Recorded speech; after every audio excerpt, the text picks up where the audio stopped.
May kakaiba sa ano ko, sa belt ko guys. Biglang umano yung hatak, nagiba. Naku po.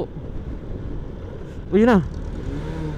Wala ka, naputol yata belt natin. Naku po. Wala, naku po, naputulan tayo ng belt. Putulan ng belt si Vinci.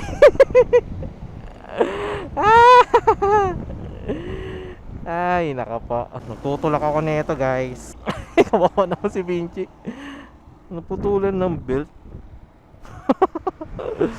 Buti na lang may dala akong extra na belt. Pero sana dito may motor shop dito. Napapa-exercise tayo ng last oras. Kaya update ko na lang kayo pag may nakita na akong motor shop, okay?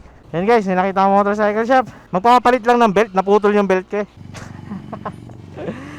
Naputol yung belt. Skaday.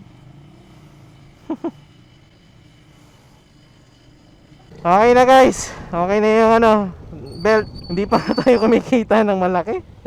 Nabawasan na agad. Ganyan talaga ang buhay. Buti na lang din talaga meron akong extra belt dito. So wala, kailangan muna natin bawiin tong mga to guys.